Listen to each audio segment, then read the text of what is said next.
Hamas और Israel के दरमियान जंग बंदी हो गई है।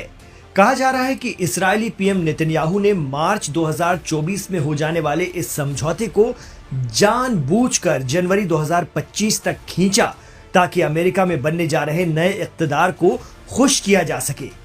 बहरहाल अब बड़ा और अहम सवाल ये उठता है कि इस्राइल के हमले रुकने और उसके गजा से पूरी तरह से हटने के बाद गजा की जिम्मेदारी किसके हिस्से आएगी।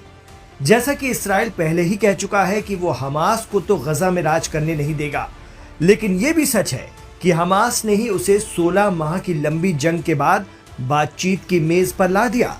विडंबना देखिए, हमास को तस्लीम ही नहीं करने वाला इस्राइल आज उसी से बात कर रहा है।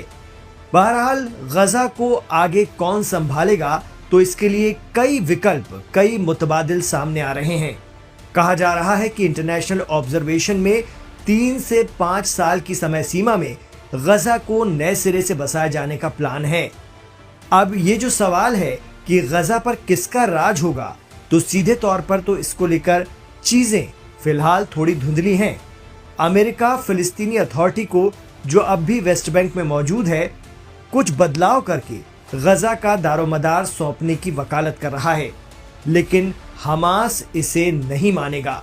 अमेरिकी वजीर खारजा यानी विदेश मंत्री एंटनी ब्लिंकन एक इंटरिम फिलिस्तीनी अथॉरिटी बनाने की बात कह रहे हैं। इसी के तहत अरब मुल्क मिलजुल कर गजा में हिफाजती इंतजाम या सुरक्षा व्यवस्था का जिम्मा संभाल सकते हैं। मीडिया रिपोर्ट्स की माने तो सऊदी अरब ने यहाँ एक शर्त रख दी है, और वो ये है कि सऊदी गजा में तभी इन्वॉल्व होगा जब फिलिस्तीनी स्टेट को कायम करने का रास्ता बनेगा, यानी इसराइल से आज़ाद फिलिस्तीन। अब दिक्कत यह है कि इसराइल 2 स्टेट थ्योरी को नकारता है, लेकिन जिस तरह के हालात बने हैं, एक वक्त ऐसा आएगा जब इसराइल को ये तस्लीम करना पड़ेगा कि फिलिस्तीन एक अलग राज्य, एक अलग राष्ट्र है। बात हमास की करें तो इतने दिनों से लड़ रहा ये संगठन किसी दूसरी अथॉरिटी को गजा पर नियंत्रण नहीं करने देगा। हमास को ईरान का खुला समर्थन है। ऐसे में इस्लामिक रेजिस्टेंस की आइडियोलॉजी के हिसाब से देखें तो पूरा इसराइल ही ऑक्यूपाइड या मकबूजा फिलिस्तीन है, और रेजिस्टेंस का हदफ पूरा इसराइल हासिल करना है। माहिरीन बताते हैं कि फिलहाल तो 1967 में यूनाइटेड नेशंस के जरिए तय किए गए 2 स्टेट थ्योरी पर काम शुरू होगा, इसराइल चाहे और न चाहे।